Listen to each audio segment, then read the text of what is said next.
Bom dia, pessoal. Bom dia, pessoal de casa que está assistindo a palestra. Hoje a gente vai falar um pouco sobre processo editorial, mercado editorial. Então eu vou falar durante mais ou menos uns meia hora, 40 minutos. E depois eu vou abrir para perguntas. Se vocês quiserem fazer perguntas de casa, aqui está o meu Twitter. Mandem mensagem direta para o meu Twitter. Que eu vou ler aqui algumas e vou responder, tá bom? Então, primeira coisa, quais serão os nossos passos de hoje? Né?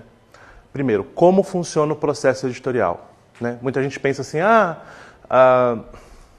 inclusive o que eu ouço em grupos de fãs de literatura, principalmente de fantasia, ficção científica, pessoal mais novo, que fala assim, mas por que demora tanto para sair o livro?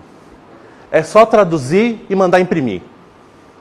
E não tem de como é complexo e de como é demorado. Então nós vamos ver até um processo anterior a esse. A gente vai ver a pré-produção, escolha de título, como se compra, encaixe na grade, por aí vai, até a ida para a gráfica ou a ida para um birô de criação de e-book. Que também muita gente também pensa que criar e-book é assim, bota lá no programa, no Word, manda salvar como EPUB e lança. Não, gente, a criação de EPUBs hoje é uma coisa bastante complexa. Então a gente vai falar um pouco sobre essas questões. Vamos falar também do que se espera do profissional de tradução, né? E do profissional não só de tradução, mas tudo que o profissional de letras ou profissional de jornalismo ou de qualquer outra área relacionada pode fazer dentro do mercado editorial. Então, eu conversei com alguns editores e eles me deram um panorama do que eles esperam de um profissional capacitado, qualificado a trabalhar com texto. E depois vamos falar um pouco sobre como é o mercado editorial, né? As suas divisões, vamos entrar bem na parte de faturamento, quanto fatura, quanto não fatura, quanto se produz, e até hoje a relação das editoras com a internet e tudo mais. Tá bom? E depois eu abro para perguntas, tanto aqui da plateia que está com a gente, como você que está aí assistindo em casa. Então, processo editorial. Alguém aqui tem experiência com editoras, de trabalho com editora? Ana Júlia, eu sei que tem. Legal. Mas como prestador de serviço, nunca dentro da editora. Então, vocês devem ter uma ideia mais ou menos de como funciona, mas ainda tem algumas partes obscuras, assim, né? Não sei o que acontece lá. Eu trabalhei nos anos... é aquele que entrega a idade, né? Eu trabalhei lá nos anos 90, dentro...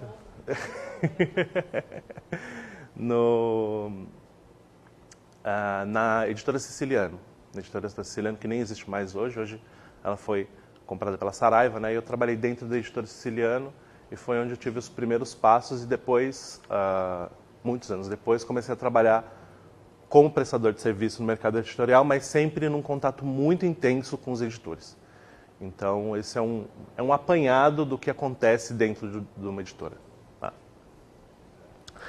Então, primeiro, o processo editorial ele começa na escolha do título, que nem sempre é uma escolha muito fácil. Até porque todo mundo sabe que livro não dá muito para ter um prognóstico do que vai fazer sucesso, né?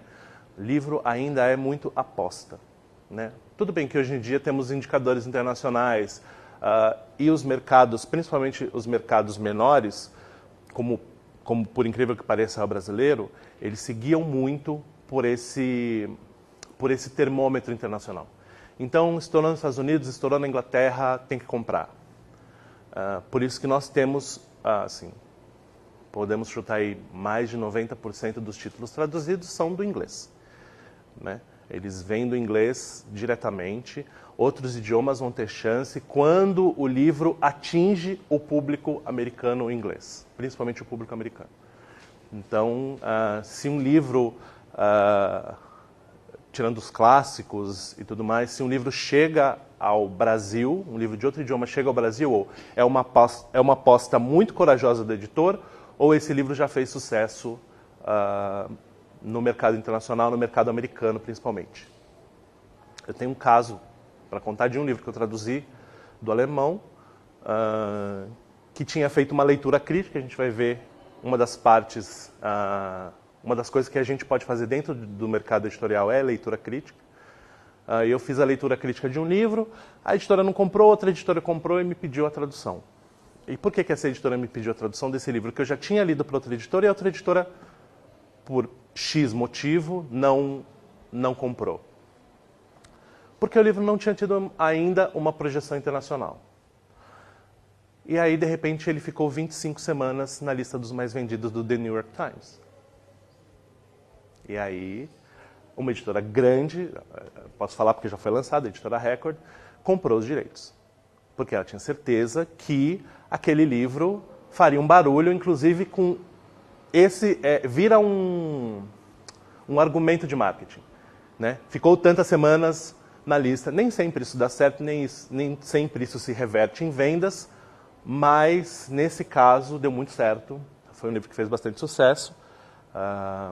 E inclusive já tem outro livro dessa mesma autora lançado, porque o sucesso acompanha essa autora que chegou no mercado norte-americano. Mas esse é um dos termômetros para escolha de título.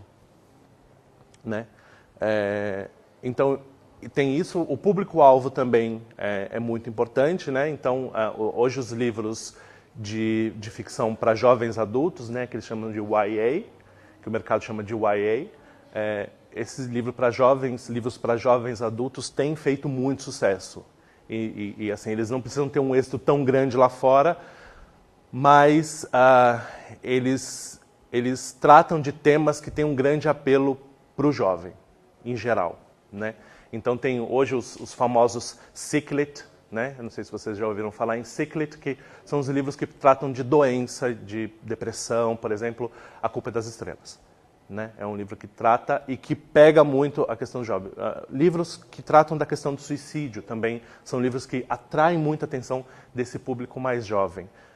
E não porque esse público mais jovem tem pensamentos suicidas, depressivos, não, mas porque é um tema que atrai todo mundo e inevitavelmente vai atrair o jovem de forma mais forte. E também os livros que têm um relacionamento, que têm amor, isso atrai muito esse público, e esse tem sido um público consumidor muito forte.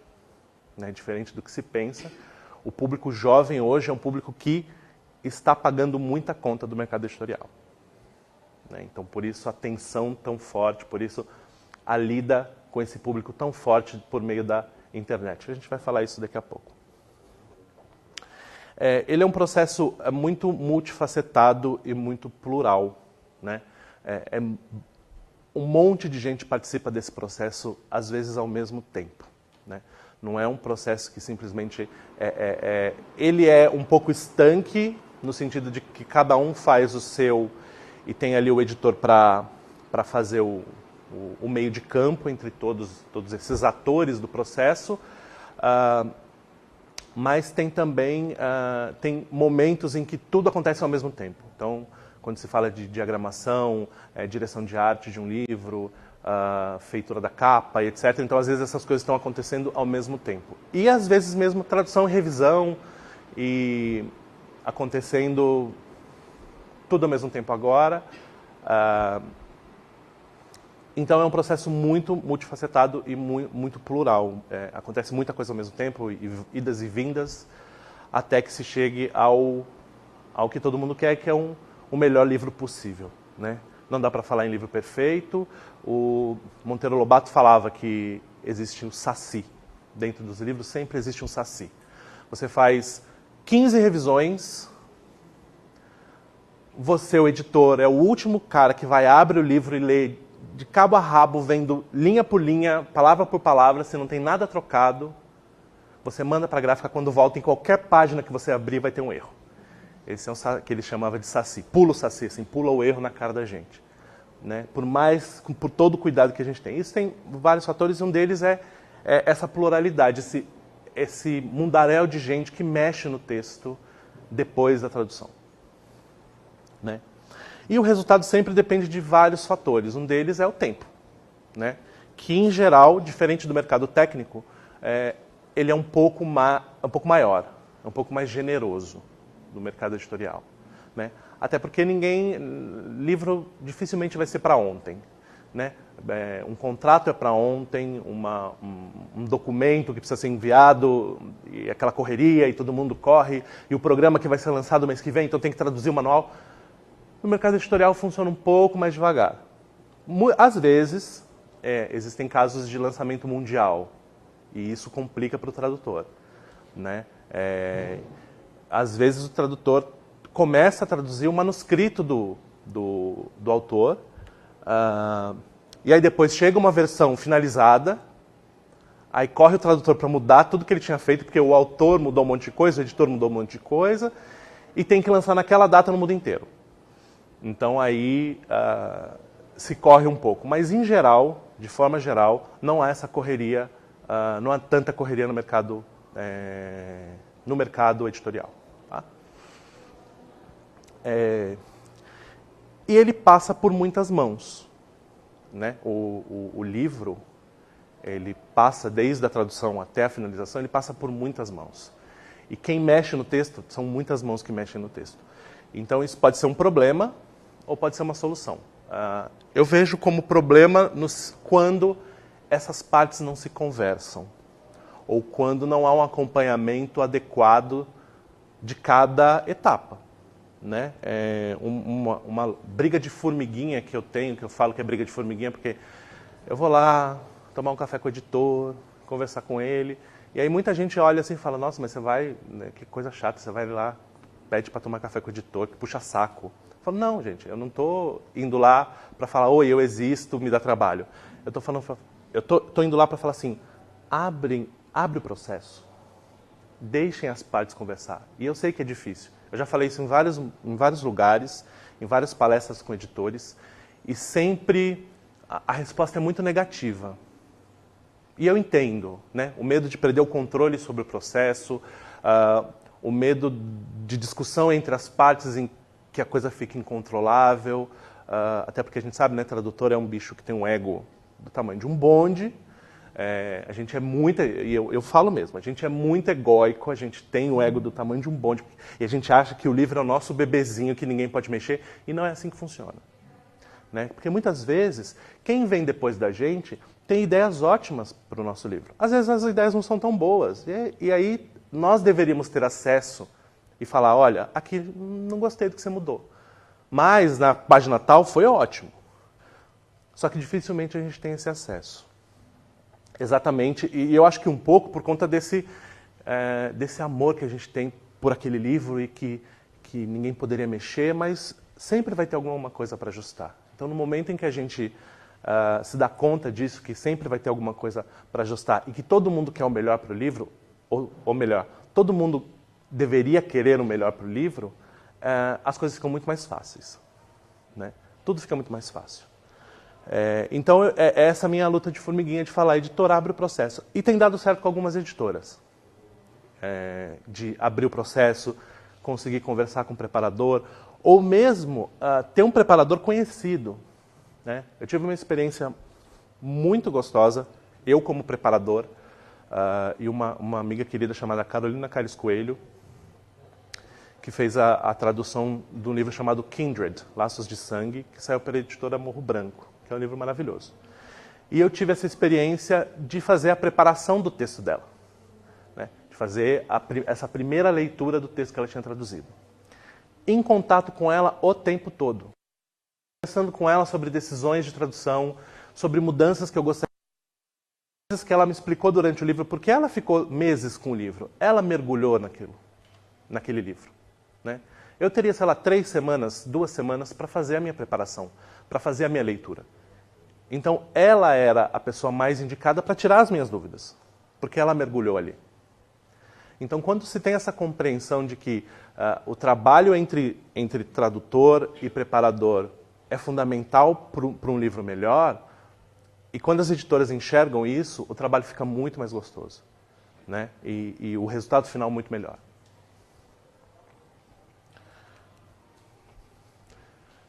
Então, essa é a visão geral do processo editorial. Tá? Então, a gente vai começar a falar agora de passo a passo até aqui. Então, eu envio para a gráfica. Tá? Escolha do título, a leitura crítica, a decisão editorial, inserção na grade, a escolha de profissionais. Essa é a pré-produção. Tá? E aí depois a produção, que é a tradução, revisão, diagramação, primeira e segunda revisão, revisão de provas ou revisão final, e envio para a gráfica ou para a agência ou para o birô de produção de e-book. Tá? Muitas editoras hoje têm departamentos próprios de produção de e-book dentro da editora, mas muitas editoras também contratam terceiros para fazer essa produção. Então hoje, quem tem Kindle ou quem já leu, já viu um Kindle, ou Kobo, ou Leve, ou qualquer leitor eletrônico, já percebeu que hoje em dia é difícil você ter, por exemplo, uma quebra de página errada, mesmo você aumentando ou diminuindo a letra. Né? Também é difícil ficar buraco no meio. Antigamente você abria, estendia o texto ou diminuía o texto e ficava algumas lacunas, alguns buracos que eram espaços de texto que aumentavam ou diminuíam. Hoje isso não acontece mais, porque hoje tem um cuidado maior de programação dos e-books. Né? Os e-books são programados de forma melhor e isso dá cada vez mais a impressão de que você está lendo mesmo um livro. Né? Não fica tão bagunçado. Obviamente se perde muito, porque você pode mudar a letra, então a questão da diagramação se perde bastante.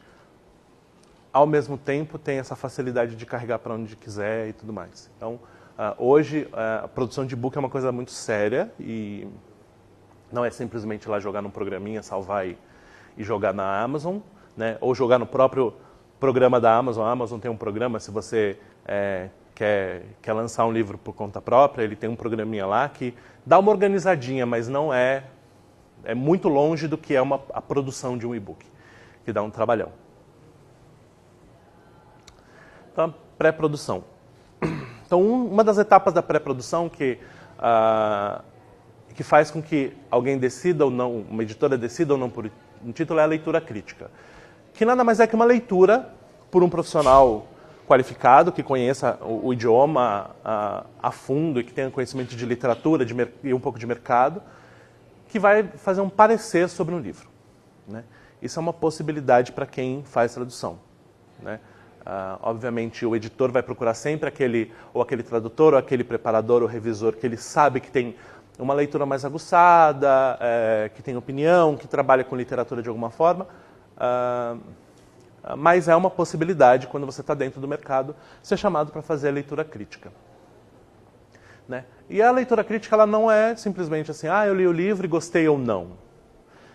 Existem pareceres, mesmo modelos de parecer, que a editora fornece, perguntando como é o enredo, os pontos fortes e os pontos fracos do livro, e até questões de marketing. Esse livro lembra algum outro que você conheça?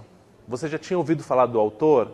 Né? Esse autor tem alguma relação com outro autor já lançado no Brasil? E por aí vai. Né? E até a pergunta geralmente final, que é, esse livro, você recomenda que publiquemos esse livro no Brasil? E a gente tem que ser bem sincero nesse momento. Né? Às vezes você gostou muito, como já aconteceu comigo, nossa, esse livro é maravilhoso, mas não vai vender nem 10. Eu gostei muito, mas não vai ter público. E aí, fala, olha, eu gostei muito, o livro é maravilhoso, muito bem escrito, etc, etc, etc, mas o impacto não vai ser grande. Então, infelizmente, a gente fica na mão do editor decidir. E tem livros que falam, nossa, que livro mais ou menos, mas vai vender tanto, porque o tema, que lembra a fulana, cicrana e beltrano que ficaram 30 mais vendidos da Veja. Então, e aí a gente tem que também estar atento a essas informações. Estavam nos mais vendidos da Veja, da Isto É, né, o que saiu no mercado, nos cadernos de literatura, nos jornais. Existe um boletim bem importante para quem não conhece o mercado editorial que chama Publish News, né? Então é um boletim, um dos principais boletins sobre o mercado editorial no Brasil, que sempre traz novidades sobre o mercado, principalmente a famosa dança das cadeiras, que é assim, é uma constante no mercado. Assim. É um mercado relativamente pequeno, em que todo mundo se conhece e que todo mundo passa por todas as editoras. Assim, né? Às vezes você trabalha com uma pessoa num ano numa editora, um ano depois você trabalha com a mesma pessoa em outra editora. Então tem isso. Também fazer um bom trabalho faz com que os editores te levem debaixo do braço para outra editora. E isso é bacana quando você se empenha e faz um bom trabalho. Compra do título. Então, em geral, depois dessa leitura crítica, os editores ou o pessoal da aquisição se reúne e discute a compra dos títulos, né? Com base em informações que eles vão buscar no mercado, informações de scouts, que são esses agentes que ficam andando pelas feiras e vendo que título vai ser o próximo hit do verão, o próximo, que tiro foi esse, entendeu? Então, é isso que eles vão buscar nessas feiras e nesses eventos de literatura. E também essas leituras críticas, que eles não pedem uma leitura crítica, às vezes eles pedem 2, 3, dependendo do título e do orçamento que eles têm, do título e da dificuldade que eles têm em decidir. Será que compra, será que não compra, vão apostar, não vão apostar? Então eles pedem mais leituras críticas. Aí a decisão do conselho editorial, quando a editora tem, em geral tem um conselho editorial, com base em todas as informações, compra ou não compra. E aí que começa mesmo, digamos assim, E grade de editora é uma loucura. Assim. É como um pouco o nosso trabalho em casa de tradução. Você está lá traduzindo tranquilo o seu documento e chega um parágrafo para uma propaganda para daqui 15 minutos. Aí você tem que parar aquele documento que você está fazendo para encaixar. E livro tem muito disso. Obviamente que os prazos são maiores, mas existe muito disso dentro do mercado. Morreu fulano. Pronto. Aquela grade que você tinha toda bonitinha vai ser toda bagunçada, porque vai sair alguém já tem um livro do fulano. Silvio Santos, gente. Morreu o Silvio Santos, vão aparecer 8 livros do Silvio Santos para ser publicados. Vocês podem apostar. Né? Um para cada editora diferente. Morreu Roberto Carlos, mais uns 4 livros que ele não vai autorizar pós-mortem. Né? Então, é bem complicado, porque existe uma programação no final do ano nas editoras, mas essa programação é atrapalhada por qualquer efeméride, qualquer acontecimento, qualquer... Né? E antes, os editores também já estão ali com o radar atento para, por exemplo, domínio público. Então isso também pode entrar. Às vezes um autor vai entrar em domínio público, um autor muito famoso, então tem uma grande correria de várias editoras para publicar primeiro o livro do fulano e tal. Então, mas quando o título é decidido, ele entra na grade como um título normal e às vezes como um título adicional. E aí, às vezes, um livro cai para o próximo ano. Inclusive, é esse o termo que ele... o livro caiu para 2019. Então, isso acontece muito. E, às vezes, muita gente pergunta, nossa, mas eu traduzi um livro para a editora tal, tem 5 anos, e não saiu. Eu falei assim, então, é a grade. O livro, por algum motivo, não tem tanto impacto na editora e muitos livros de impacto imediato apareceram. Né? E o Brasil ainda é um mercado que trabalha com esse impacto imediato. Saiu lá fora, tem que lançar aqui. E aí os livros que não têm tanto impacto vão caindo para frente, digamos assim. Isso é comum. Né? Então, essa inserção na grade. E a escolha de profissionais, que é essa parte que interessa para a gente. Então, isso depende, primeiro, da equipe. A maioria das editoras já tem uma equipe de profissionais testados e comprovados e lançados, dos quais ela lança a mão. Né? Já existe uma equipe não só de tradutores, mas como de preparadores, revisores, diagramadores. Então, essa equipe já está, entre aspas, formada. Né? Nas editoras mais jovens, mais novas, essa equipe é um pouco mais volátil. E nas editoras mais antigas, essa equipe é um pouco mais fixa. Mas é nesse momento. Então, vai depender dessa equipe, como está essa equipe, mas são geralmente profissionais autônomos. Né? Em geral, tirando o editor e o assistente, são profissionais que trabalham de fora. Então, tudo vai depender da disponibilidade desses profissionais. E me lembrem disso que a gente vai falar dessa questão da disponibilidade, que é importante para quem está começando. Também vai depender do budget, né? Tem profissionais mais caros, profissionais mais baratos. Tem profissionais mais rápidos, profissionais mais lentos. Tem profissionais mais precisos e profissionais menos precisos, mas que entregam mais rápido. Então, vai depender do que aquele livro pede. Né? Tem profissionais especializados em um determinado inglês. Ou profissionais que têm um outro idioma que vai auxiliar no inglês. Aconteceu de eu fazer uma revisão de tradução em que a língua materna da autora, apesar de ela ter escrito em inglês, a língua materna da autora era o alemão. Então tinham muitas palavras, inclusive estruturas no texto em inglês, que remetiam ao alemão. Então me foi pedida uma revisão de tradução para saber se aquele livro, se terminologia e mesmo estruturas estavam ok ou não. Né? E foi um trabalho gostoso de fazer, até porque eu reconheci mesmo que, do jeito que ela escrevia, muitas coisas ali eram estruturas muito coladas com o alemão. Então, às vezes, isso causou confusão na hora de traduzir.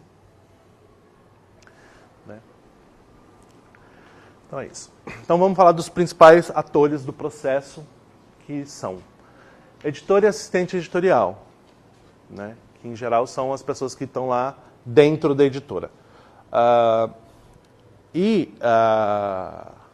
Uma pergunta que sempre me vem assim, eu mandei um teste, eu fiz um teste para a editora tal e ninguém me respondeu. Ou eu mandei um e-mail para a editora tal e não tive resposta. Mandei e-mail para o editor, eu consegui o nome do cara, o e-mail do cara, mandei para ele e não tive resposta. É normal. E por que é normal? Porque as equipes editoriais, e eu estou falando agora em momento de crise, a gente vai voltar a falar de crise, mas as equipes editoriais são extremamente enxutas. Né? Não imaginem que uma editora grande, né, nós temos no Brasil a maior editora da América Latina. A maior editora da América Latina tem, sei lá, quase 20 selos. Só que cada selo é uma editora diferente, digamos assim. E cada editora tem 3, 4 funcionários. Eles não têm 20 funcionários por selo. Então, e eles lidam com 15, 20 livros por mês, cada selo. Como é que ele vai responder o e-mail? Oi, tudo bem? Eu estou te mandando meu currículo. Não dá. Mas não é por isso que você vai desistir de mandar o seu currículo. Né? Tem que mandar, tem que dar uma insistida, tem que aparecer em evento, tem que dar cara para bater, tem que fazer curso. Então, tem várias maneiras de conseguir chamar a atenção de um editor. Né? Ir para a internet e criticar livro do colega não é uma maneira legal. E eu vou explicar por quê. E é muito simples. Porque aquele livro passou na mão de várias pessoas depois da tradução. Então, quando você está tentando incomodar ou ofender o colega que traduziu um livro, você está ofendendo uma equipe inteira, inclusive o editor, que cuidou daquele livro. Então, no momento em que você fala mal da tradução de um colega, né, acaba com a tradução, vai lá no Tradutores e Intérpretes e acaba com a tradução do colega. Você está ofendendo, na verdade, toda a equipe editorial, que cuidou daquele livro com carinho, que fez o máximo que pôde, etc, etc, e que vai ter problema como qualquer tradução. Então, perfeitões da tradução, cuidado. Cuidado quando vocês forem botar o dedo na cara de um colega de um livro. porque esse livro passou pela mão de um monte de gente. Inclusive desses dois aqui, que tiveram um trabalhão, que viraram noite, para que aquele livro saísse no prazo, e que vão ter ali o seu trabalho desmerecido também. Né?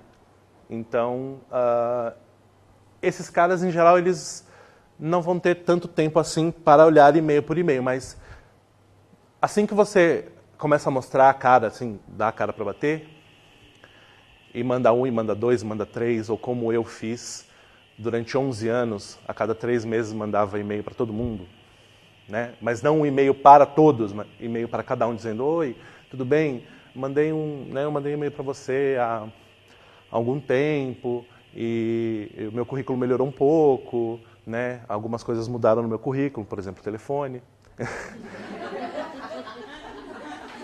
Botei o 9, né? Agora o 9, então vai meu currículo de novo, porque o 9 agora entrou. Então, até que um dia acontece de eu falar assim: nossa, fulano está ocupado, cicrano está ocupado, beltrano está ocupado. Ai, tem aquele menino chato que me mandou 230 e-mails. Ai, manda um teste para ele. Vamos mandar um teste desse livro. Em geral, o teste já não é assim. E todo mundo reclama: ai, mas teste de editora, né? Eu só faço teste de 300 palavras. Eu não vou fazer mais de 300 palavras porque... Gente, isso no mercado editorial não existe. Porque em 300 palavras, o editor não sabe o que é o seu texto. Num trabalho técnico, é normal. Por quê? Num trabalho técnico, o avaliador está interessado se você realmente sabe o idioma, então em 300 palavras dá para saber se você tem uma boa ideia do idioma e também se você sabe terminologia. No mercado editorial, não. Ele precisa saber como é o andamento do seu texto, como é o ritmo do seu texto, como você se expressa. Então é normal que você faça um capítulo, 10, 15, 20 páginas de teste. E não passe. E fale: olha, infelizmente não deu. Né? O que não acontece mais? O que já aconteceu no passado, e eu mesmo só ouvi falar uma vez, muita gente falou: ah, está acontecendo, mas eu só ouvi uma vez, de editoras que pediam um capítulo para cada tradutor de teste, depois juntava tudo. Mas isso dá um trabalho tão gigantesco depois para deixar um livro decente, que eu duvido que muita gente lançou a mão desse expediente. Porque dá uma trabalheira gigantesca para depois fazer a padronização. Por isso que dificilmente livros são divididos, a não ser que seja um livro de não ficção. Livros de ficção dificilmente são divididos. Porque para depois você deixar tudo coeso, ou seja, tudo falando a mesma língua, o texto mais homogêneo, dá um trabalho do cão. Então é mais fácil você mandar para um cara só do que fazer essa estripulia de mandar um capítulo para cada um. Aí, nós, né? Então a gente entra logo em seguida como principal ator do processo. Aí vem essa figura que pouca gente conhece e fala assim: ah, eu fiz preparação. O que é preparação? A gente já vai falar dela. Vem o preparador de textos, o diagramador, que na verdade ele está o tempo todo, né, no processo inteiro para cima e para baixo, os revisores e os revisores. Né? Então são esses eu vou até voltar. São esses os atores principais do processo editorial, tá? Da produção. Então, tradução.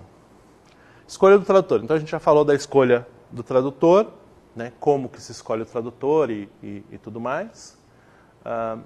Preços e prazos. Como eu falei, os prazos são muito mais generosos. Então, existem cálculos e, enfim, mas não dá para precisar. Tem gente mais rápido, tem gente que tem, né, mais agilidade, tem gente que é mais lento.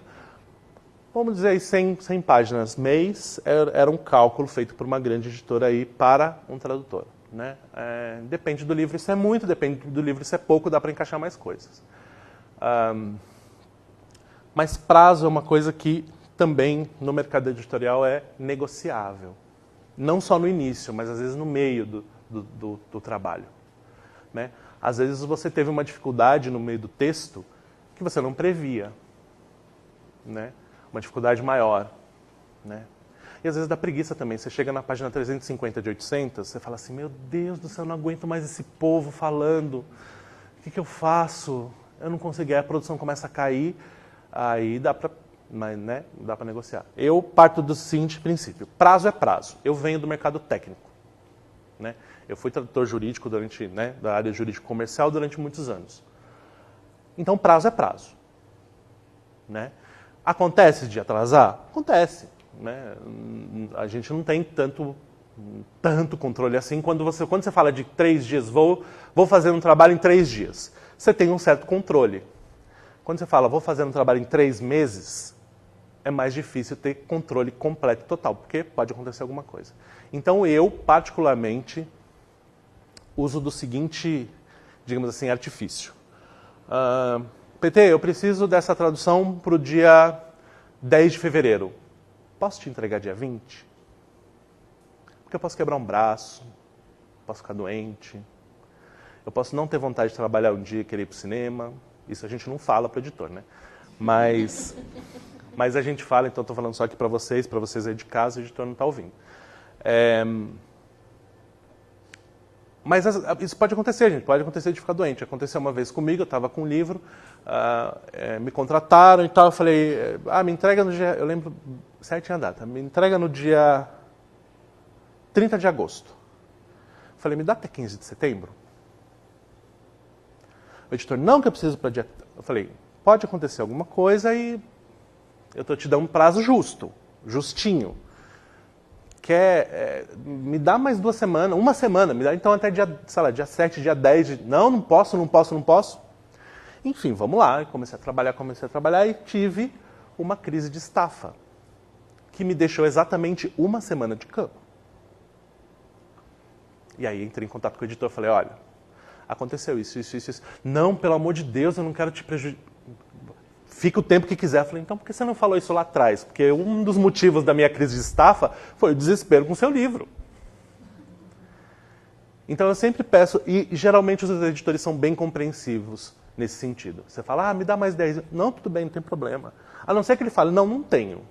Quando um editor fala, não tenho mais 10 dias, você pode saber que ele não tem mesmo. Porque, por mais que os prazos sejam elásticos, o tempo de edição é contratual. Então, eles têm, às vezes, 2, às vezes 3 anos para publicar o livro.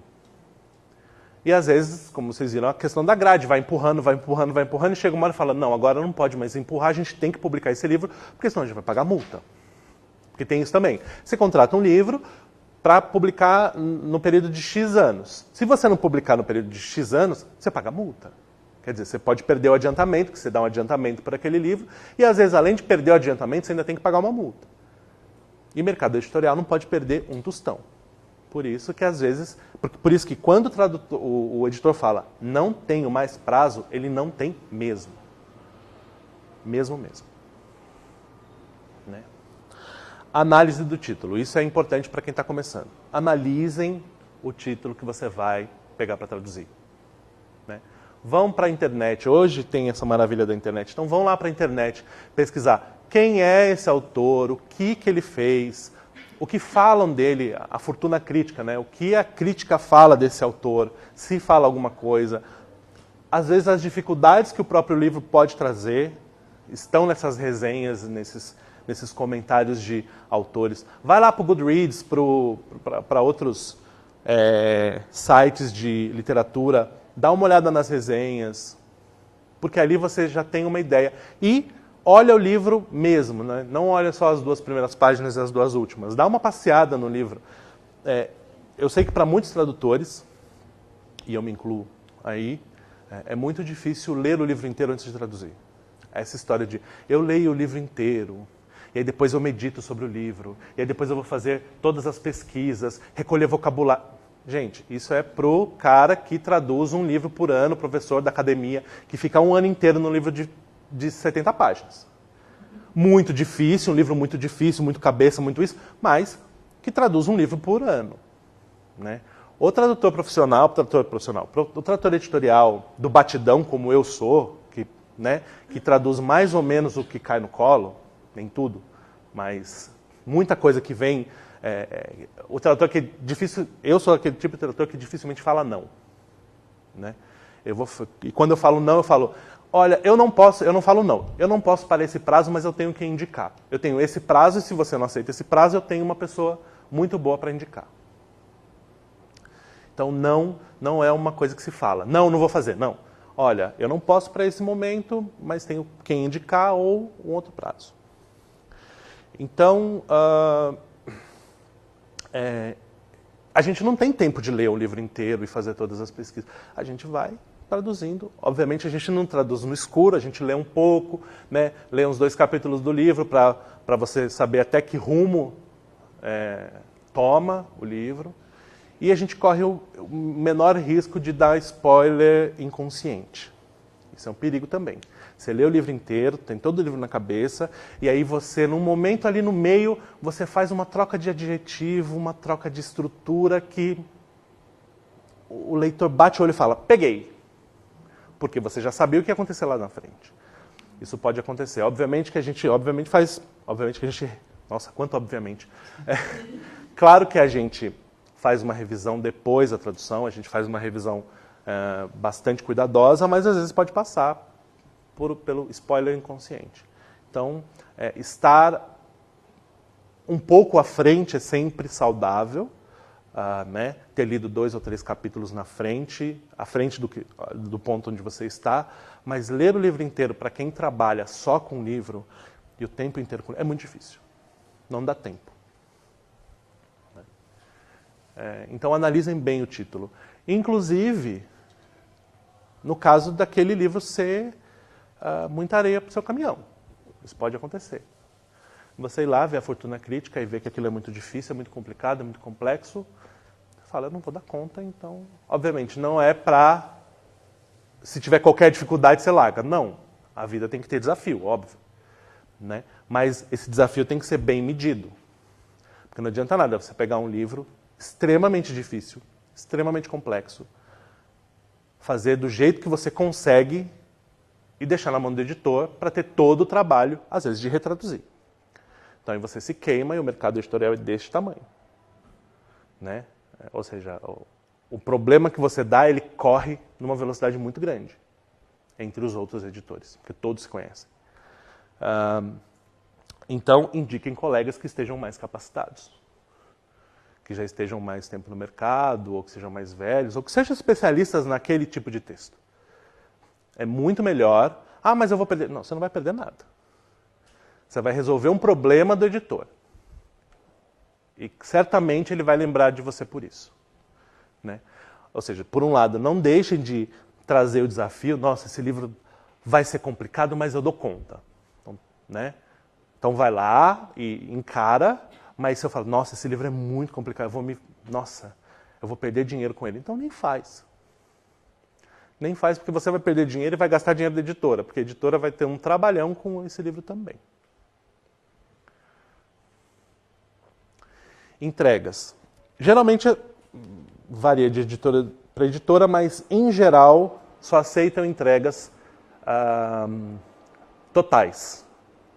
As editoras não aceitam entregas parciais. Né? Então, geralmente, a não ser em caso de pagamento. Isso pode acontecer, de você ter um livro muito grande e você quer receber aquele livro em partes, então você manda só para fins de contagem e pagamento. Só que a editora só vai começar a mexer no seu texto quando você entregar ele inteiro.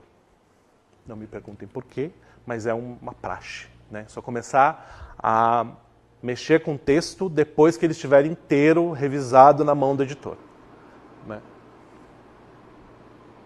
Eles não gostam muito dessa história. Eu descobri, né, agora, aí eu tô te mandando essa terceira parte, mas eu descobri que o personagem tal não pode chamar X, tem que chamar Y. Troca no resto do texto inteiro.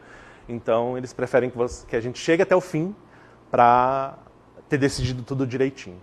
Fica até mais fácil mesmo. A não ser, óbvio, naqueles casos em que o texto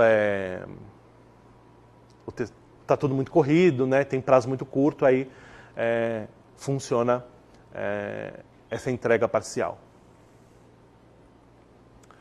Preparação. Então, prestem atenção que isso pode ser uma porta de entrada para o profissional que esteja ingressando, ou que queira ingressar no mercado editorial. Esse lugar é muito... esse profissional é muito procurado e pouca gente tem mão para fazer isso, porque é um trabalho que exige bastante. Então, é a preparação, que é a primeira leitura. É a primeira leitura depois da tradução. Então, a primeira pessoa que vai ler o texto traduzido é o preparador. Né? Que vai fazer um cotejo, ou seja, ele vai acompanhar o texto nos dois idiomas, tanto no idioma de partida como no idioma de chegada. Ele vai acompanhar isso linha a linha. Né? Os dois textos linha a linha para saber se tem algum problema no texto de chegada. E digamos, a tarefa dele é arredondar o texto. É desbastar as arestas que ficam no texto, que sempre ficam. Né? Por mais que a gente revise e tudo mais, sempre tem um probleminha, uma questão. E eu considero esse profissional fundamental para o processo editorial. Fundamental. É esse cara, essa pessoa que descobre aquele não que você esqueceu naquela frase quando você estava traduzindo às 3 horas da manhã. Você já está pescando em cima do teclado e você esquece aquele não. Esse é o profissional que vai encontrar aquele não para você, que vai colocar o não no lugar certo. Né? Então, ele é responsável por esse texto integral e por deixar o texto mais fluido, por deixar o texto mais redondo, mais de acordo com os padrões da editora. Então é ele que é responsável por isso. E as preocupações fundamentais dele são os erros de tradução, óbvio, né? Os equívocos de tradução, os problemas, e não para corrigir direto, porque às vezes o que parece um erro de tradução não é. Então ou o profissional tem muita certeza de que aquilo é um erro de tradução, ou ele questiona. Que aí o editor vai ver o que é questionamento pertinente ou não. Né? Os saltos, né? As faltas, problemas, acontece de você, né, num esquecimento, esquece uma frase, às vezes são 2 frases muito parecidas em que troca uma palavra ou outra e às vezes a gente esquece. Eu já esqueci uma página. Por quê? Imaginem aqui 2 páginas, né? O começo dessa página era idêntico ao começo dessa página. E eu traduzi e fez sentido. E depois eu fui descobrir, preparando uma aula e mexendo com aquele livro, e eu pegar um trecho daquele livro, aí eu percebi que tinha uma coisa estranha. Eu falei, ué, mas está faltando uma página na minha tradução. E aí eu fui pegar a tradução que foi publicada e vi que, falei, nossa, essa página faltou. Então faltou uma página. Então acontece, né? Não perceberam. Na editora perceberam e aí fizeram a tradução internamente. Não pediram para mim. Né? Mas acontece, né? Acontece. Então, essa é uma das preocupações. Problemas de texto truncado, problemas com nomes, datas, números. Então, isso são preocupações que podem ser do preparador.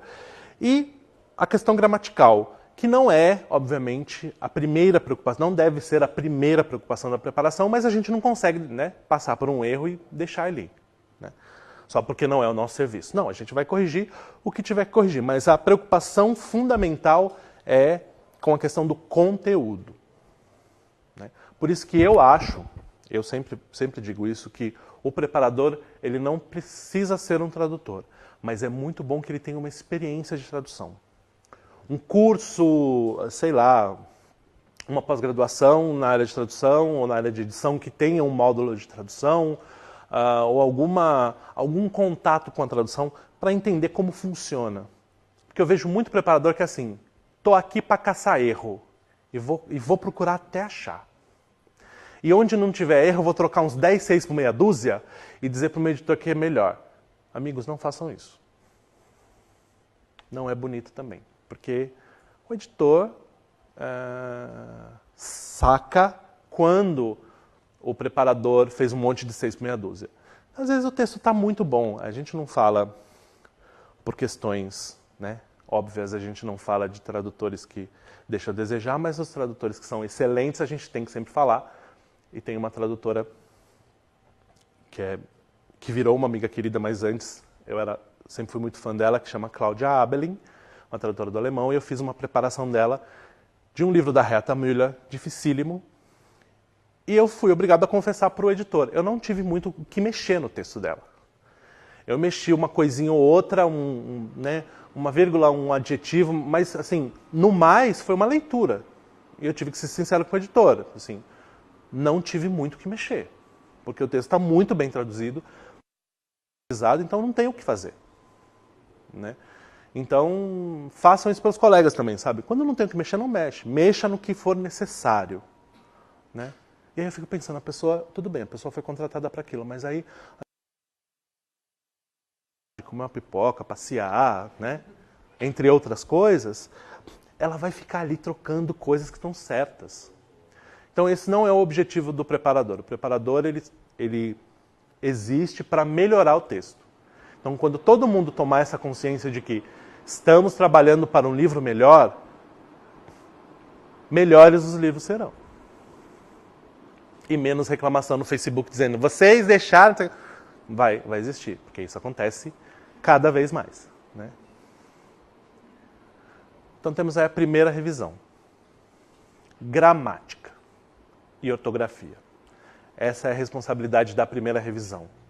Inclusive, para quem traduz, é sempre bom quando o livro contém erros de gramática ou erros de ortografia, deixar isso muito claro ou em relatório ou dentro do texto, para que não haja correção depois. Às vezes os personagens falam errado. Né? Teve uma colega querida, a Flávia Souto Maior, que fez uma tradução em que a menina tem um problema neurológico e ela começa a ficar disléxica e trocar letras. Então, o livro começa certinho e num determinado momento do livro as letras começam a ficar trocadas. Então, ela teve o cuidado de avisar para que ninguém passasse um corretor do Word ali e acabasse com o trabalho dela de horas e horas trocando palavra e não deixando o Word voltar as palavras por ela. Então, é um trabalho complicado. E essa primeira revisão, basicamente, é gramatical. Obviamente que ali você vai encontrar alguma coisa da preparação ainda, porque não dá para pegar tudo. Né? Então, se tiver alguma coisa de tradução truncada, questiona ali. Né? Oi, encontrei isso aqui, está esquisito, que tal? Mudar. Então aqui é importante ter bons conhecimentos da língua fonte, apesar disso não ser uma exigência do cargo, porque é do trabalho, o trabalho vai se concentrar no português, mas é bom conhecimentos da língua fonte, até para identificar algum uso errado, alguma palavra que foi mal utilizada.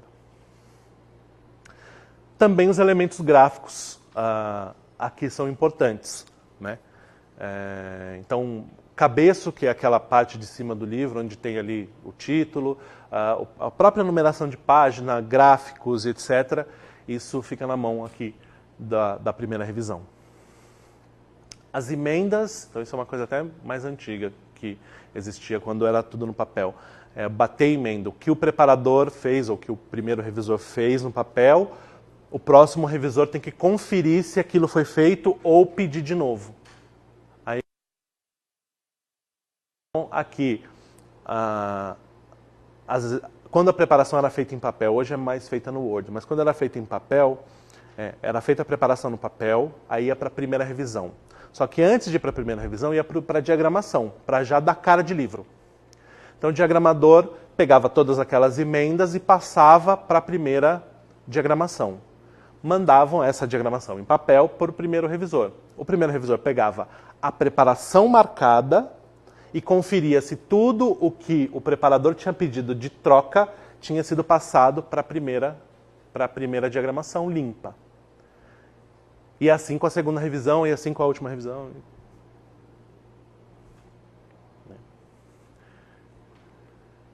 E problemas de paginação e de diagramação. Viúvas, órfãs, né, que são aquelas metade de uma linha que fica numa página e pula para outra, então isso não pode acontecer. Ou vários hífens seguidos, a mesma palavra dos dois. Então a gente pensa que é uma coisa assim, bota aí, imprime, pronto. Não, tem todo esse cuidado. Por exemplo, no início do texto, uma frase que tem duas palavras iguais na mesma linha.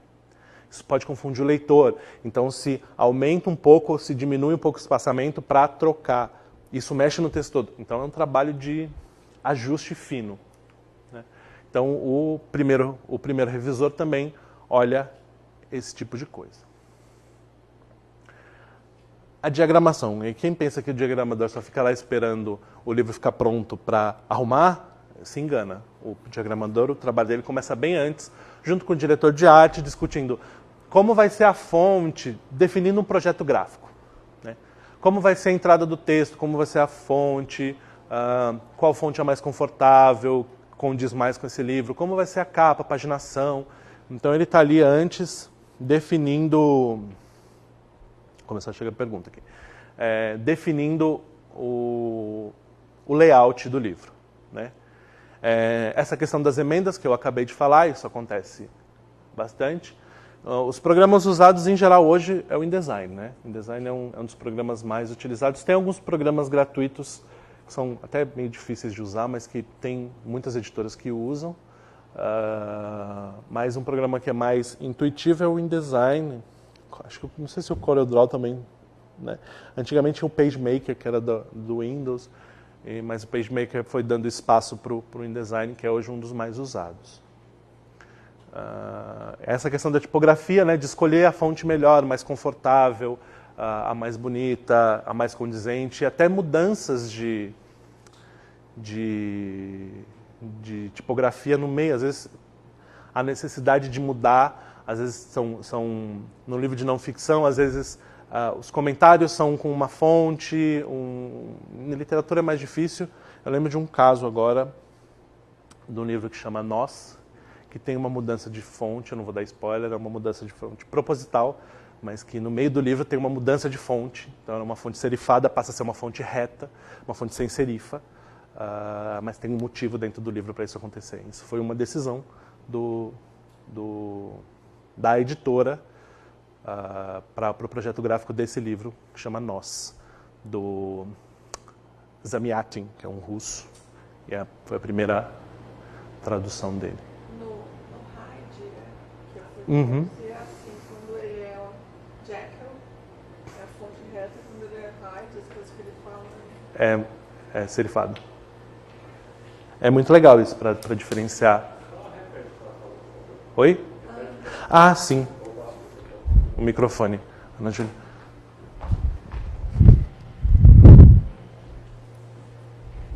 Quando eu traduzi o Hyde do Daniel Levine, ele é o Jekyll e ele é o Hyde. É o mesmo personagem. Então, quando ele é Jekyll, é fonte reta, quando ele é Hyde, é itálico.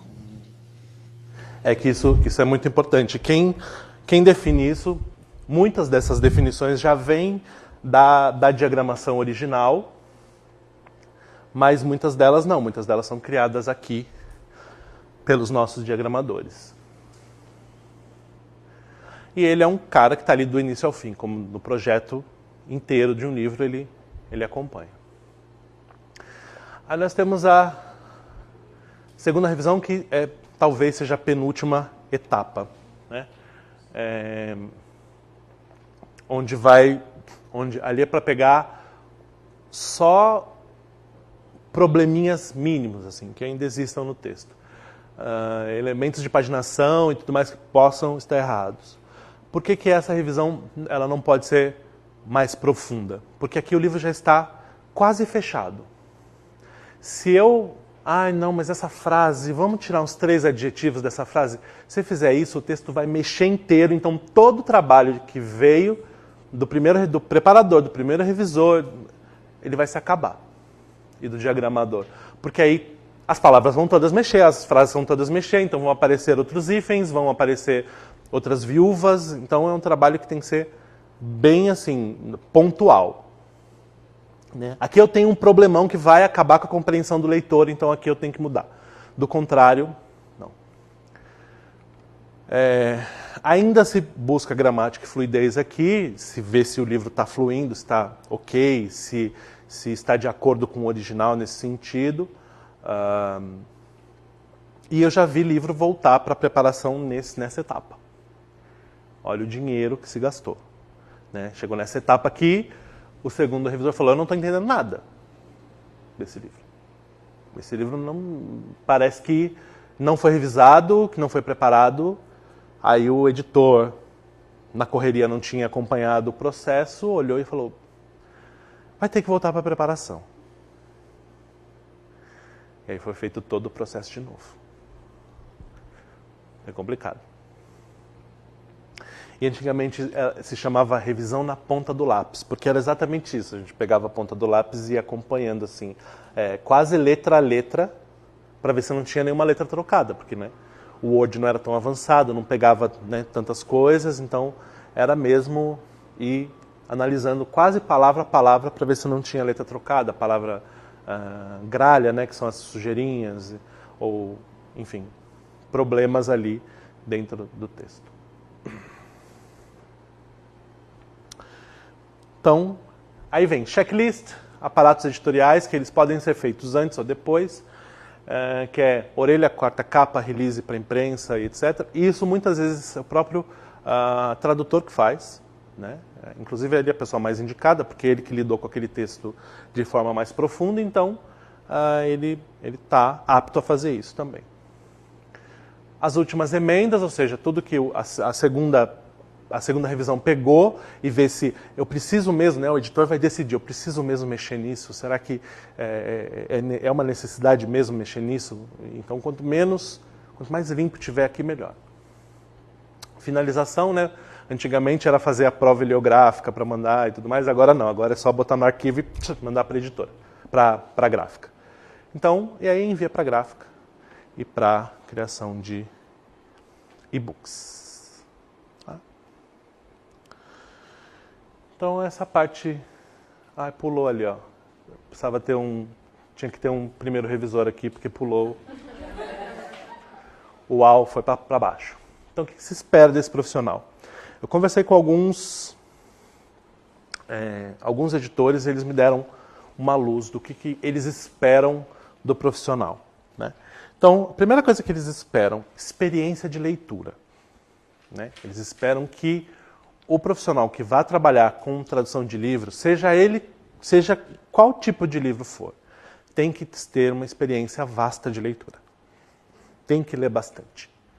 Né? Tem que já ter lido bastante, tem que gostar de ler e tudo mais. Eu conheço gente que quer entrar no mercado editorial, mas ler... Imagina quando... Né, se para a pessoa sentar e ler um livro é um problema, imagina traduzir um livro inteiro. De 700, 600 páginas. Então, precisa ter essa experiência de leitura. Né? E de leitura tanto nos idiomas fonte, como também leituras originalmente escritas em português, nesse caso. Né? Porque a língua muda, a língua cresce, a língua se movimenta, e quem traz isso para a língua são os nossos escritores. Né? Então, para não incorrer em probleminhas do que a gente brinca e chama de tradutez, né? Que é aquela tradução com cara de outro idioma, é importante ter o contato com autores brasileiros. Ter um bom trânsito de leitura com autores brasileiros. Né? Principalmente os mais antigos, os clássicos, que a gente precisa ter. Né? Os problemas comuns, principalmente do preparador de texto, é tentar refazer o trabalho do colega. É pegar um texto traduzido e não está mal traduzido, que precisa de alguns detalhes, como todo texto precisa ajuste em detalhes, ou até um pouco mais que detalhes, em frases mesmo, mexer um pouco mais no texto, mas não tentar refazer o trabalho. Identificar. Eu não traduziria desse jeito, mas não está errado. E se não está errado, eu não vou mexer. Né? Está truncado? Eu vou mexer, óbvio. que se estiver truncado eu vou mexer. Agora, se não está truncado, se não tem problema nenhum, não precisa mexer. Né? Isso não vai fazer com que o editor vire, olha, como essa pessoa mexeu no texto, que maravilha, o próximo livro eu vou dar para ela. Não, isso não acontece. Às vezes o contrário. Eu falei, nossa, mexeu tanto, vai me dar tanto trabalho, porque o editor tem que ir lá emenda por emenda para ver se ele concorda com aquelas emendas, se aquelas emendas são mesmo necessárias ou procedem. Isso dá mais trabalho e não menos trabalho para o editor. Né? Quando o editor vê uma alteração bem colocada, ele fala, olha, que bom que eu contratei essa pessoa. Quando ele vê uma alteração que não deveria ter sido feita, ele fala, pô, não, né? Então, não tentar ser melhor que os outros. Isso eu estou repassando para vocês o que editores me falaram, né? Não tentar ser melhor que os outros atores do processo. Não se achar o principal. Porque nem o tradutor é o principal. O principal aqui, gente, é o autor. Nós vamos dar voz para o autor. Né? E quando a gente dá voz... E aí, muita gente da academia vai falar, não, mas não é Venuti. Bem, no mercado, e aí eu estou falando de mercado, não estou falando de texto, de pensamento sobre o texto, e que eu respeito, que eu acho muito, muito bacana a questão da voz do tradutor, mas no mercado nós estamos emprestando a voz para o autor. E aí nesse momento eu lembro de uma editora que me disse, que a gente continua trabalhando junto, e ela me disse o seguinte, quanto menos eu lembrar da sua cara lendo esse texto, mais eu vou querer trabalhar com você. Quanto menos eu lembrar que isso daqui foi feito por você, mais eu vou te mandar livros. Porque aqui eu quero ouvir a voz dele, não a sua. Porque a gente, inconscientemente, é impossível que a gente não coloque muito da gente na tradução. Isso é claro, óbvio. É impossível que nós não coloquemos, inclusive, os nossos preconceitos, os nossos problemas, as nossas dificuldades, né, os nossos... A nossa bagagem, a gente acaba carregando isso para dentro do texto. Isso já é alteração suficiente, isso já é peso suficiente. Né? A gente não precisa ir além disso, ainda botar mais da gente nesse texto, porque a gente, nesse momento, empresta a voz. Né? A gente faz o que o Ortega y Gasset comenta no começo do texto famoso, Miséria e Esplendor da Tradução, que é a mais humilde, o mais humilde dos trabalhos, mas o mais hercúleo dos trabalhos. É o trabalho de tradução, em que a gente se anula, se apaga, mas ao mesmo tempo se esforça para que aquela voz, aquele texto seja compreendido por outro. Né? Então, outro problema comum é não dar o feedback necessário da tradução. Feedback necessário não é sentar o porrete no colega. É dizer se teve quais problemas tem, porque às vezes são problemas recorrentes que a pessoa pode corrigir. Né? O preparador dele indica, olha, a pessoa erra às vezes um subjuntivo. A pessoa vai lá e dá um jeito nisso, entendeu? E ponto. E não falar, texto é uma droga, eu perdi noites de texto, eu estou perdendo dinheiro com isso. Não, gente, isso não cai bem. É apontar o que tem de problema. O texto teve esse problema. Né? E também apontar não só problema. Né? Quando você for falar de um texto, fala assim, nossa, tem muitas soluções boas, tem isso, tem aquilo de bom, tem isso de bom, mas tem esse problema. E pronto. Profissional, sempre profissional. Até porque dificilmente você vai saber quem é o tradutor daquilo.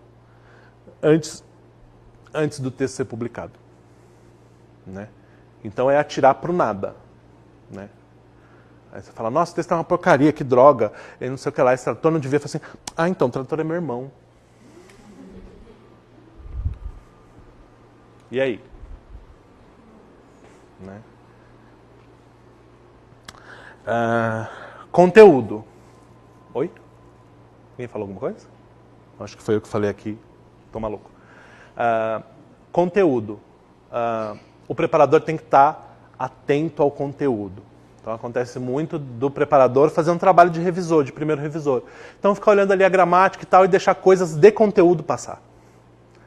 Né? Então é o cara que tem que estar atento se como o Ricardo Piglia falava, né? É o único profissional, o tradutor é o único profissional de texto que ele presta atenção se o personagem abriu uma porta, fechou, e na hora de sair não abriu. Fala, ué, mas a pessoa entrou no lugar, fechou a porta, falou, e na hora de sair não abriu a porta de novo, tem coisa errada aqui. Porque se a pessoa voltou e não abriu a porta, bateu a cara. Então é o único profissional que tem essa profundidade na leitura. Né? Tem uma autora argentina que comenta que a tradutora alemã dela, assim, foi a tradução, foi lidar com um tradutor, o momento mais difícil de lidar com um tradutor, porque o alemão é uma língua muito específica. E aí o texto em espanhol estava lá, porque a fulana sentou num balanço feito de pneu. Aí a tradutora do alemão falou, eu preciso saber se é pneu de trator, se é pneu de caminhão, que pneu que é, porque vai mudar o jeito que eu vou colocar na... Mas são lembranças da minha infância. Eu falei, tudo bem, mas... Aí ela falou, aqui a gente estava num barquinho lá, eu e meus 3 irmãos, a minha mãe e meu pai. Eu falei assim, então, você vai ter que me dar mais ou menos a quantidade de pessoas dentro, porque cada barco, se o barco tem... Se é para 3 pessoas, tem um nome, se é para 5 pessoas, tem outro nome. Então esse é o detalhe que a gente chega. E o preparador também tem que estar atento a isso. Não, isso não faz sentido porque aqui a pessoa não fez isso. Às vezes falhas de enredo mesmo. Né? Até para avisar o autor, que, né, você avisou a gente, tem um problema no seu texto que não vai chegar um momento que as coisas não vão bater. E então isso se o cara está prestando atenção no conteúdo, se o preparador presta atenção no conteúdo, ele pega esse tipo de coisa.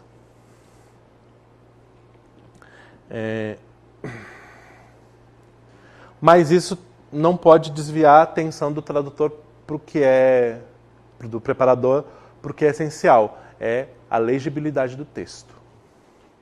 Obviamente, quando ele pede essa legibilidade, tem textos que não pedem, né?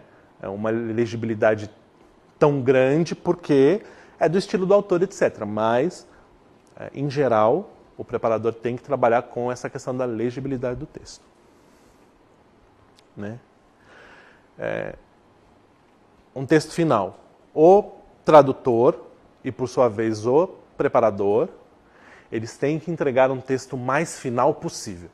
Então, o tradutor tem que fazer aquela boa revisão antes de mandar para a próxima fase e o preparador, idem. Ele tem que entregar para o editor o texto que ele imagina ser o mais final possível. Né? Para que o editor não tenha tanto trabalho dali para frente. Então, por isso que o preparador é contratado. Né? Às vezes uma conversa com o editor facilita todo o trabalho, porque às vezes o editor fala, não, eu quero um texto muito mais próximo desse texto que o tradutor fez. Eu já li a tradução, achei que está boa, então você vai só no pontual. Ou não, essa tradução foi meio complicada, acho que a gente errou no tradutor. O tradutor fez um livro bem, esse livro não foi tão bem. Então pode pegar mais pesado, pode ir mais fundo na estrutura e tudo mais. Então, essa conversa com o editor, às vezes é importante. Às vezes, esse pedido de conversa pode partir do preparador. Olha, o que você espera desse texto? O que você espera que volte para você? Né? Mas, em geral, o próprio editor ele já vem com essa informação. Né? E as dúvidas? Em geral, seria bom que se tirem as dúvidas em grandes lotes e não ficar mandando um e-mail por dia né? Ou mandando uma mensagem por dia para o editor. Grandes lotes de perguntas e de problemas de texto e esses problemas dentro do próprio texto lá com marcação do Word, bonitinho lá, comentários do Word, deixando essas dúvidas lá. Às vezes quando é uma dúvida muito premente ou uma dúvida que vai pegar o texto todo, aí tudo bem, manda um e-mail, olha, essa dúvida vai percorrer o texto todo, então já queria tirar essa dúvida agora para facilitar. Às vezes é uma dúvida, uma coisinha, outra coisinha, deixem isso para o fim do texto. Cotejo integral, e às vezes isso não é feito.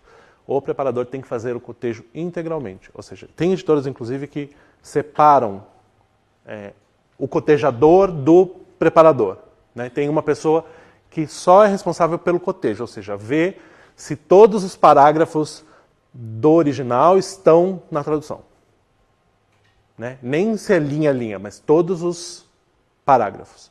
Linha a linha, quem tem que fazer é o preparador. Tem que ir lá linha a linha, ver se as frases estão ali bonitinhas e corrigir o que tem que corrigir dentro dessas frases. Né? Então é isso.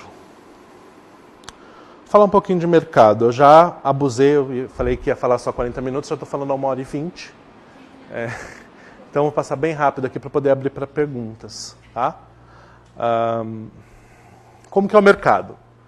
O mercado ele é todo segmentado, né? Então ele tem os didáticos, os técnicos científicos, o que eles chamam científicos, técnicos e profissionais, que é o CTP, tem os religiosos e as obras gerais, que são as obras que interessam para a gente, que entra aí literatura, não ficção, biografias, que é o que mais interessa para a gente. Né? Em 2016, a gente não tem os dados de 2017 ainda, mas em 2016 movimentou aproximadamente 3 bilhões de reais. Né? Não é um mercado gigantesco, mas é um mercado considerável. E ele foi menos 3,26% menor que 2015. Né? Esses dados são da FIP, ISNEL e CBL, que é a Câmara Brasileira do Livro, Sindicato Nacional de Editoras e Livreiros e a FIP. Né? Então, as obras gerais que interessam para a gente corresponderam a mais ou menos 0,23 bilhão. Ou seja, um pouco menos de um terço do faturamento total com das editoras no Brasil. Né? É um mercado relativamente conservador na questão das tiragens. Então, por exemplo, nos Estados Unidos, na Europa, em geral, qualquer livro tem uma tiragem mínima de 10 mil exemplares. Né? No Brasil, em geral, ela fica entre 3.000 e 4.500 livros. Isso quando um livro tem garantia de venda, digamos assim. E aí, isso eu não estou falando dos best-sellers. Os best-sellers, obviamente, 10, 15, 30 mil são impressos de uma vez, às vezes até mais. Mas nós somos ainda bastante conservadores na questão de tiragens. Né? Ainda mantém muito o seu caráter artesanal. Né? A tecnologia, obviamente, já é bastante difundida, mas ainda na questão da tradução, a tecnologia não chegou às editoras. Então, o trabalho é mesmo PDF, Word, ou às vezes o livro físico, ou uma cópia do livro físico, o Word, e acabou. Não tem nada de mais avançado que isso. Né? Em tempos de crise, é um mercado como todos os outros, sofre grande oscilação, até porque a gente sabe que no Brasil cultura é a primeira coisa que acaba sendo deixada de lado. Então os livros também são deixados de lado. Nós estamos num período de relativa recuperação. Por mais que ainda a crise esteja ainda muito brava, nós estamos num período de recuperação.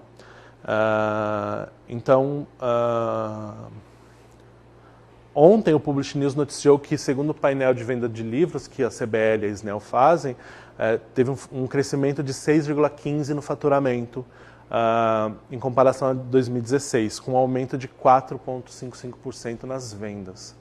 Então houve aí um aumento relativamente considerável no faturamento e nas vendas de livros em 2017. Então lá para o meio do ano sai o painel geral de 2017 com todos os dados, mas por enquanto já se tem essa certeza de que 2017 foi melhor que 2016. Né?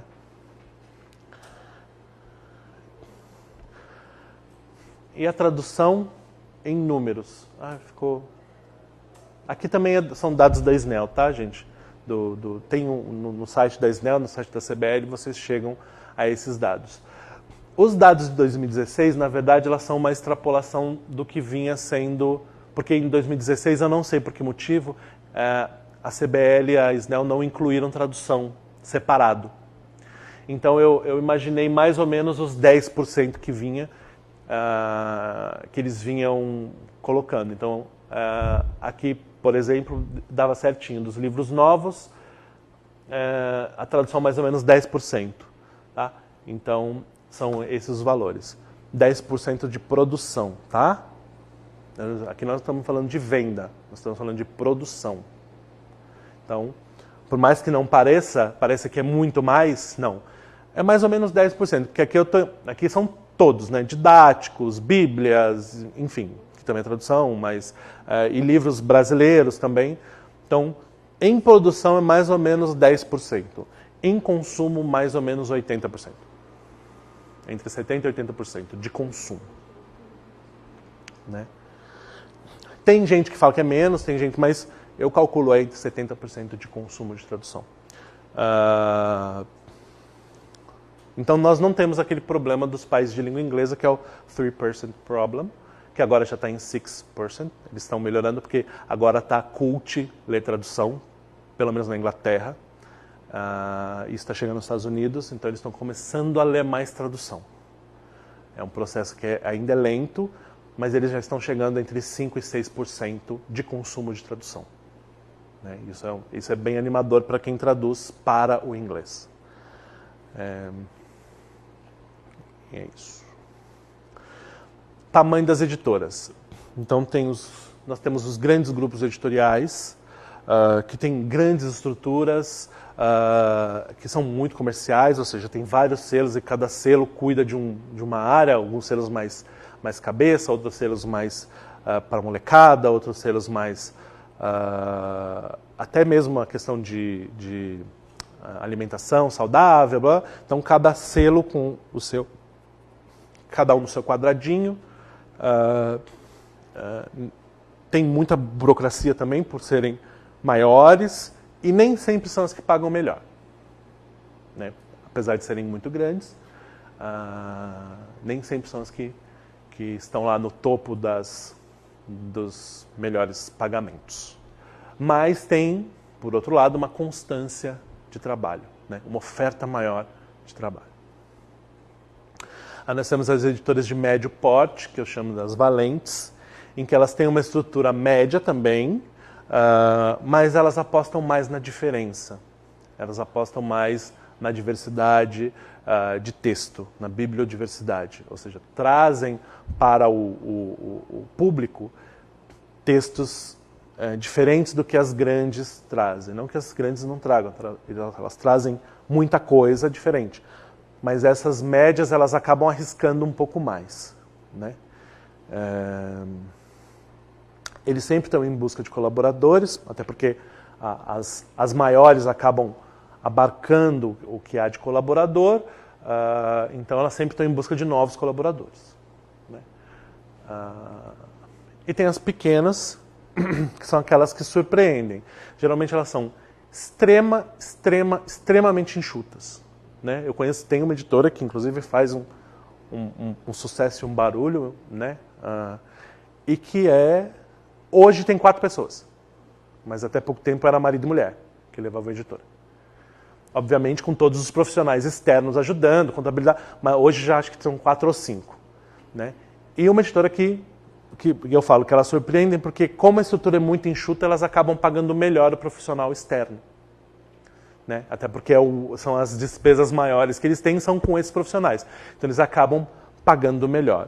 E eles trazem muitos textos mais elaborados, trabalham em geral com os textos mais cabeçudos, de mais conteúdo e tal, menos comerciais, e com muito mais diversidade. Né? Porque eles têm como arriscar mais. Obviamente que eles querem ter um best-seller, mas muitas delas se recusam a simplesmente ter um best-seller em detrimento da qualidade. Né? Então, acabam, obviamente que sempre as contas fecham apertadas, mas sobrevivem relativamente bem. Então, falar um pouquinho de crise, mercado e feiras. Então, crise, como todo mercado, a gente passa por crises e o tradutor não fica de fora. E pelo que eu percebo, conversando com colegas e tal, essa crise atingiu todo mundo, inclusive o pessoal do mercado técnico. E eu vejo muita gente do mercado técnico se aproximando das editoras, porque as editoras estão num começo de recuperação, enquanto o mercado técnico ainda não entrou nesse momento de recuperação. Então, nós tivemos um período de vacas muito gordas, que foi um período de 2008 a 2014, mais ou menos, em que houve, assim, tinha dinheiro a dar com pau para as editoras. Nunca teve muito dinheiro, mas foi um período em que se traduziu muito, em que se produziu muito, mas em que não se publicou muita coisa. Então, durante esses momentos de crise, é isso que acontece. As editoras puxam o freio de mão e começam a publicar o que já está traduzido. Então, por isso que houve uma queda muito brusca na oferta de tradução por um período no mercado editorial. Então, por isso que isso serve para qualquer profissão ou para qualquer área que vocês escolham na tradução,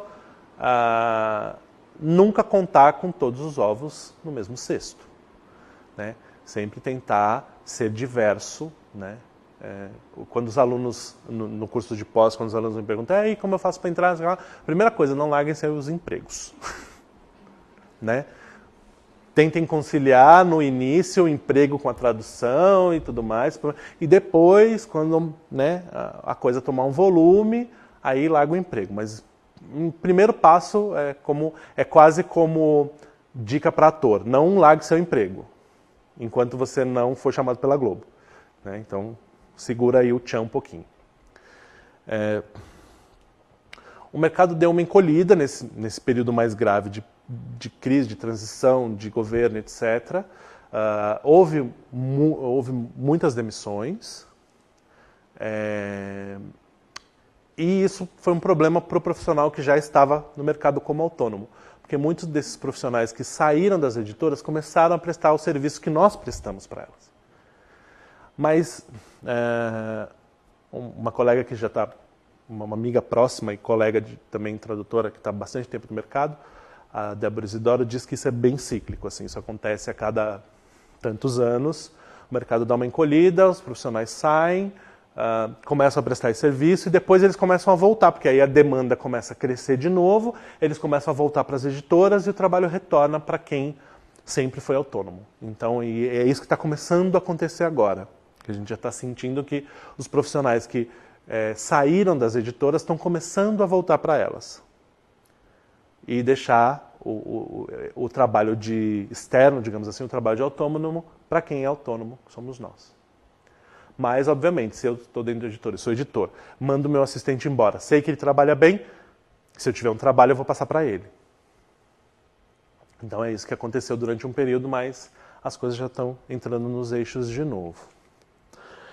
E aí Frankfurt, hoje nós temos mais feiras, além da feira de Frankfurt, mas Frankfurt é a grande feira do mercado editorial, né? É aquela que movimenta mais dinheiro e tudo mais, é a maior feira. Hoje nós temos também Londres, Guadalajara, tem algumas outras na Alemanha que estão começando a despontar, como Leipzig, mas a Frankfurt é o evento do ano, que é mais ou menos em outubro. E aí, depois de outubro, a gente já começa a esperar, óbvio que o ano inteiro tem consultas e tudo mais, mas a partir de outubro a gente já começa a esperar a chegada dos títulos. Então, com esse reaquecimento do mercado, provavelmente Frankfurt vai ser bastante promissor esse ano. Né? Falar agora rapidinho sobre a aproximação das editoras com o público e a terceirização. Quer dizer, da terceirização eu acabei de falar, mas as editoras, falar um pouco das editoras e dos leitores nas redes sociais. Como eu tinha falado lá atrás, hoje o público jovem, né, o público YA, é um público que tem uma grande parcela no mercado. E é um público muito ligado à rede social, à internet e tudo mais. Então as editoras hoje têm um contato maior com o público através da rede social. Né? Inclusive, não só na questão da promoção da sua marca, mas na promoção de cada livro. Existe um cuidado de se produzir conteúdo para livro. Hoje você tem muitos booktubers e eles produzem conteúdo e às vezes eles são pagos, né? Isso não é incomum, eles são pagos para produzir conteúdo sobre um determinado livro. Antigamente você tinha reuniões com o pessoal das editoras e era assim, uma reunião com os livreiros para a apresentação dos livros. Hoje você tem já reunião aberta em teatro, em auditório, não só para os livreiros, mas para booktubers interessados. Então qualquer um pode ir ver os lançamentos de uma editora. Geralmente as editoras maiores fazem esse tipo de coisa. Com promoção, eles dão livro para todo mundo. Então, assim, são grandes eventos para se promover o livro. Né? E muitas ações nas redes sociais. Essa proximidade tem sido muito bacana das editoras, entre leitor e editor. Né? E esse público jovem é um público que influencia, como já falei várias vezes, é um público que influencia muito. E é um público que tem trazido muito trabalho para quem traduz o dia a dia. Né? Para quem não traduz só os clássicos, os acadêmicos que traduzem esses livros, mas para quem traduz no dia a dia, esses jovens têm trazido muito trabalho. Né? Então as editoras estão bem atentas. Né? Por exemplo, a Intrínseca tem um trabalho muito forte com os editores, eles têm cada dia da semana, eles têm uma coisa diferente dentro da internet para o leitor. Né? Então, para o leitor. Então, na segunda tem uma coisa X, na segunda é no Instagram, na terça é no Facebook, na quarta é no Snapchat, na quinta é no não sei aonde. Então, eles vão fazendo um rodízio de redes sociais onde eles têm um maior apelo. Né?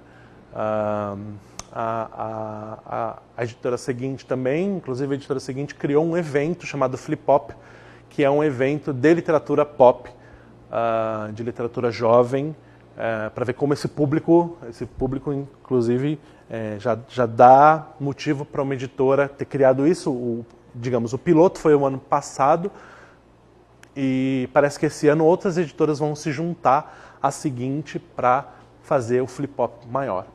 Então, a Flip Pop maior. Então, esses jovens estão trazendo muito dinheiro para o mercado.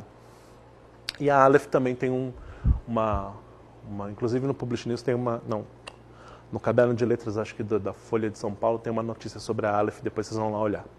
A Aleph também tem essa relação muito próxima com o público, né? De brincadeira, então sempre tem alguém ali das mídias sociais brincando com os leitores. Né? Então, da terceirização a gente falou. Uma coisa que para a gente é muito importante é participar de eventos. Né? Para quem quer entrar no mercado editorial, é participar de evento de literatura, de evento de vários gêneros, bienal, e estar atento ao que está acontecendo no mercado. E o tradutor nas redes sociais.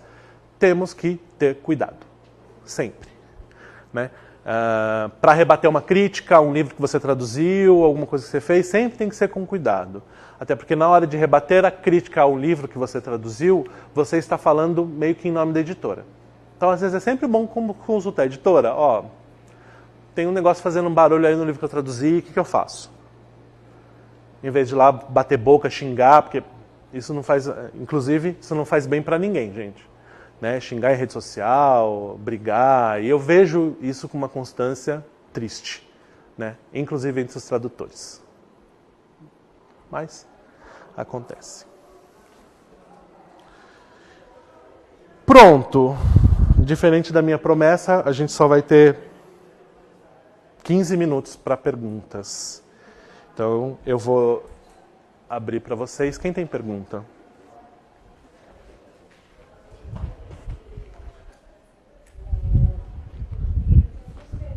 Uhum.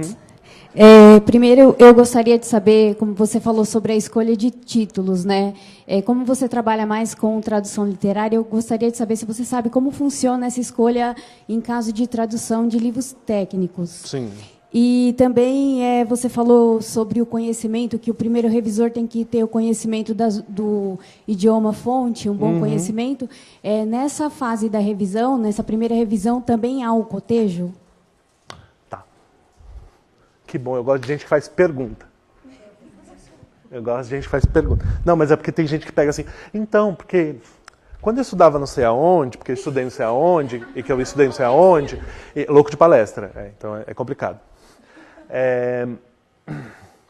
Primeira pergunta, Na questão do livro técnico, a questão é sempre a demanda, né? É sempre assim, tem um grupo de... um professor que vai adotar um livro X ou Y, ou um livro X é muito, muito bom e eu quero trazer para o mercado. Né? Então eu vou lá procurar a editora, olha, editora na minha área, esse livro é muito especial, lá fora todo mundo usa, que tal a gente traduzir? Ou a própria editora já sabe, esse livro é muito usado lá fora, então a gente precisa traduzir e trazer para o mercado interno. Então, no caso da não ficção, e principalmente nos livros técnicos, é assim que acontece. É uma questão mais de demanda do público, principalmente do público acadêmico e do público mais profissional. No caso da primeira revisão, em geral, não há cotejo. Né? Não é uma obrigação do primeiro revisor fazer cotejo. Ele até recebe, ele pode receber, às vezes não recebe, mas ele pode receber o original para, às vezes, consultar alguma coisa, mas não é a obrigação dele fazer o cotejo. O cotejo, nesse momento, já tem que estar feito. Vou responder mais uma pergunta daqui, depois eu vou ver uma pergunta lá de dentro. Lá de dentro do computador. Bom, a primeira é em relação à escolha do gênero. Né? O tradutor ele pode escolher o gênero já direto com a editora, já especificar qual é o gênero com o qual ele tem mais facilidade para traduzir, ou não. De repente, a editora manda esse livro para o tradutor, aí depois ele diz, avalia e fala, não tenho condição, ou vou traduzir. Você quer a resposta sincera e objetiva, ou a resposta assim... Não, com certeza, mais sincera. Não escolhe nada. O editor vai te mandar o livro e vai falar assim, quer traduzir? E aí, cabe a você falar, eu posso me dar o luxo de recusar? Tem coisas que você fala, não, eu não vou fazer isso. Né? Por exemplo, eu tive numa oportunidade e que me ofereceram o Mein Kampf para traduzir, o livro do Hitler. E foi uma situação bastante delicada. Né? E no fim das contas não aconteceu, porque eu acabei falando, olha, vou tentar e vou, sei lá, usar pseudônimo e vou cobrar caro. Tentei me cercar de todas as formas. Como é que vai sair? Vai sair com prefácio, pós-fácio? Isso tem que ter alguma preparação, tem que ter um aparato, não pode ser lançado simplesmente o texto puro. E a editora, não, vai ter. Aí eu dei um longo prazo e um preço muito alto e a editora não aceitou. Então, me livrei. Mas na questão de gênero, você pode, de repente, não se dar bem com aquele gênero. Mas você vai ter sido testada. Né? Em geral, você vai ter sido testado. Né? E geralmente naquele gênero, e aí o editor falou, não, eu gostei do seu texto nesse gênero, e aí vai te mandar o livro. Né? Mas a questão de gênero, assim, tem gente que se especializa em um, tem gente que se especializa em outro, mas em geral, é assim, a editora vai te mandar um livro e fala, quer traduzir? Eu falo, quero. Né? Não tem muito, esse eu não traduzo, isso... Né? Não sei, tem alguns gêneros que são mais complicados mesmo. Erótica é mais complicado, bem complicado. A minha segunda pergunta é um pouco mais generalizada. Vamos supor, o autor do livro, ele tem condição, ele pode, no caso, recusar uma tradução do livro dele? Não, porque ele não tem conhecimento do idioma. A não ser que ele tenha conhecimento do português, por exemplo. E aí ele pode conversar com a editora e falar, não gostei. Mas isso dificilmente vai acontecer, assim, da tradução ir primeiro pro autor para depois sair. Isso é muito difícil de acontecer. Assim, o que me vem na cabeça agora é a J.K. Rowling, que meio que validou as traduções de nomes e lugares dentro do universo de Harry Potter, porque ela morou muito tempo em Portugal e ela fala português. Tirando isso, que geralmente o autor não tem conhecimento da língua. Né? Eu, em discussão com uma autora uma vez, uma autora alemã, em discussão, perguntando umas coisas para ela, uma hora ela falou, você é o especialista no seu idioma, eu não tenho como opinar nesse sentido. Né? Que na verdade envolvia um terceiro idioma, envolvia o espanhol, e aí eu falei, posso usar isso ao invés disso? Ela falou, você quem sabe, você que está embaixo. Eu posso fazer só uma terceira aqui, rapidinho? É o seguinte, vamos supor, você faz uma revisão, você tem uma tradução, recebe uma tradução, aí houve o próprio autor reviu uma série de coisas e volta novamente. O autor ele não faz revisão de tradução. Ou ele pode ter modificado uma estrutura do Não, livro, escrito alguma coisa novamente? Só se ele, no original. No original. Se ele reescreveu, tudo bem. No original. Aí, no caso, você é pago por essa nova tradução. Você vai ser pago pela alteração. Né? Pelo que vai ser alterado. Agora eu vou ver aqui que tem algumas perguntas aqui no Twitter. A gente estava aberto. Por que ele está abrindo de novo?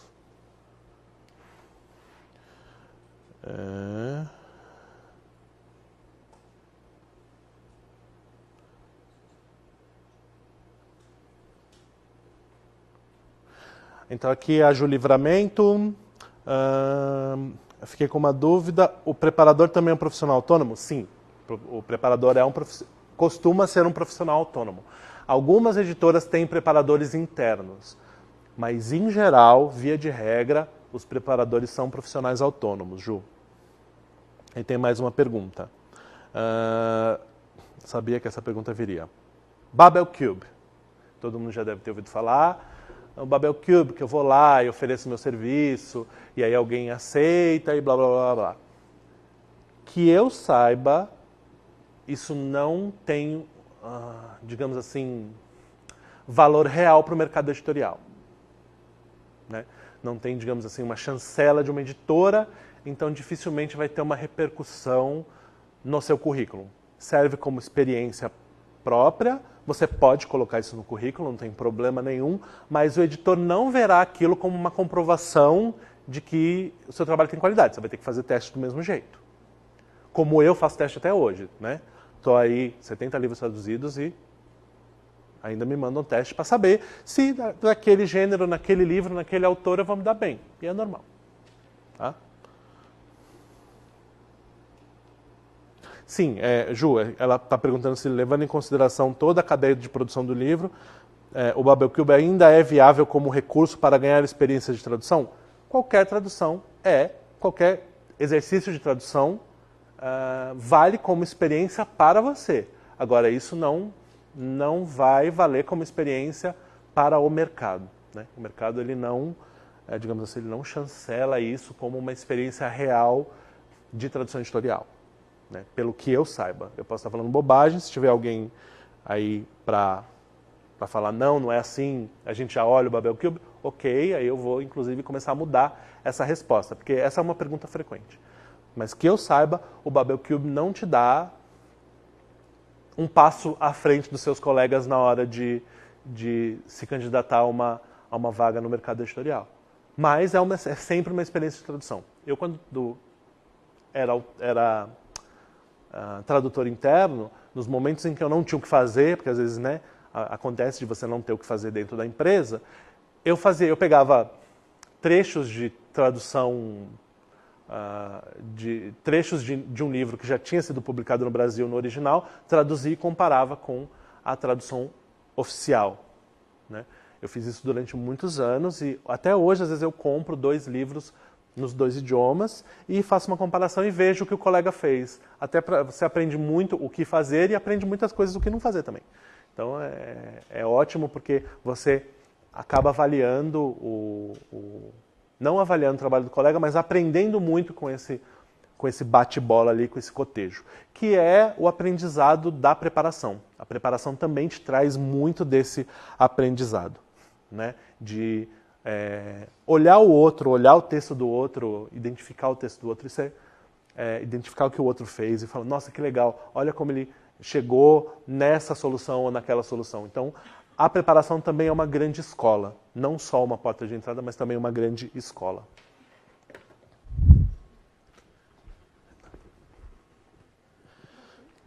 Temos mais tempo para mais 2 perguntas. É uma pergunta meio prática. Uhum. Vocês se preocupam, por exemplo, quando uma editora passa um projeto para vocês, em limitar o número de laudas? Isso é determinado para o tradutor? Porque, dependendo do par de idiomas, pode ter uma diferença ou ela não é tão expressiva que altere? Depende do idioma. Depende do idioma. Por exemplo, no inglês, às vezes fica muito próximo e às vezes dá uma diferença de 4, 5% a mais. O português maior. Então, por exemplo, eu tenho uma experiência com o alemão que às vezes fica igual ou 2% menor. Então não tem muito, mas assim, a média, eu lembro uma média quando eu fazia tradução técnica que era 10%. 10% a mais. O português é 10% maior que o inglês. Mas isso é determinado para o tradutor, você não pode ir. Na verdade, o que 10%. acontece? Quando você. A relação é diferente. Quando você traduz para a área técnica, você define lá as palavras, você já define o preço, acabou. Na tradução editorial, não. Você manda o texto traduzido, esse texto é contado, são definidas as laudas e pago. Então é em cima do texto alvo, não do texto fonte. Então você paga pelo que você produziu, não pelo que você pegou para traduzir. E só mais uma questão que você falou também, que geralmente o tradutor... Enfim, pode acontecer do tradutor ser convidado para escrever o release ou a quarta capa. Isso é cobrado? Vocês cobram por isso? Não é um favor que está atrelado à tradução? Às vezes, né, acontece escreve para mim e passa em branco. Mas, em geral, isso é um trabalho como outro qualquer. Até porque, por exemplo, se eu convido um autor para fazer a preparação, para fazer uma quarta capa, orelha, etc., eu vou pagar para esse autor. Então, acontece a mesma coisa com o tradutor. Você tinha uma pergunta, Júlia? Falando de perguntas recorrentes, sempre me perguntam, eu tenho uma resposta, mas como outro dia eu vi uma discussão no Face, óbvio que não é uma fonte, mas algumas pessoas falando com muita certeza, diferente do que eu penso, eu falei, deixa eu te perguntar. Eu gosto de um livro e esse livro não tem aqui, e aí a pergunta clássica, eu quero traduzir esse livro. Falar direto com o autor pedindo para traduzir adianta alguma coisa? Ou você tem que achar uma editora, convencê-la de comprar os direitos e fazer a tradução? Nós temos, assim, acho que quase duas respostas para isso. Uma é, se o autor tiver já alguma influência nessa editora... Por exemplo, o autor é publicado e aquele livro daquele autor não foi publicado no Brasil por algum motivo. Aí você fala, olha, esse livro do autor não foi publicado, eu acho que é importante. Autor, você não quer falar com a sua agente, a gente fala, porque sempre vai ter esse... Lá fora tem muito isso, o autor fala com a gente fala, ou entrar em contato direto com a gente. A gente oferece esse livro para as editoras no Brasil que está faltando aqui. Nós não temos esse livro. Então a gente traz esse livro para as editoras, para elas avaliarem. Pode aconteceu isso com um livro chamado Palácio da Memória, que na verdade nem era um livro, era um podcast. É um livro que saiu pela Todavia do Mateu agora eu não vou lembrar sobre o nome dele. Que o Caetano Galindo ouviu esse podcast, achou maravilhoso. Ele fez uma coletânea desses textos desse podcast, traduziu e lançou aqui no Brasil, com a autorização do autor, óbvio, do cara do podcast, essas histórias aqui no Brasil. O autor achou essa ideia maravilhosa, que na verdade aquilo não era um livro, era um podcast. Então ele recolheu esses textos e ofereceu para a editora, mas ele já tinha um contato com essa editora. Né? Então, às vezes, se você tem um contato com a editora, você pode, olha, editora, eu vi que tem um livro do autor, tal, e seria bom trazer, porque tem a ver com a sua editora, tem a ver... Então, conhecer a editora também é muito importante. Né? Conhecer a editora para a qual você vai oferecer os seus serviços e, às vezes, oferecer um livro. Olha, tem esse livro que tem tudo a ver com a sua editora e, se você tiver interesse, eu gostaria de traduzir. Mas o autor dificilmente vai ter alguma influência nessa questão. O agente mais. O agente ele pode... Porque o agente que vai chegar e falar, oi, editora, tudo bem? Eu queria te oferecer o livro do meu autor. E aí a editora vai decidir sim ou não.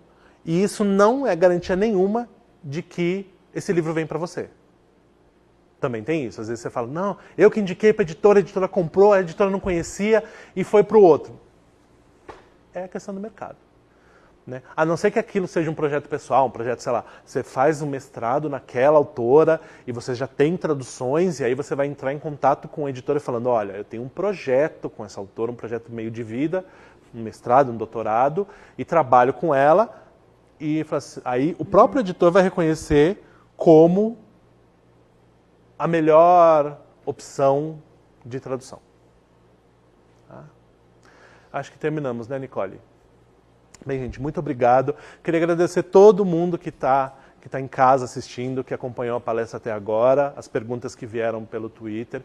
Continuem mandando perguntas que eu respondo por lá também. E vocês que estão aqui presentes também, muito obrigado.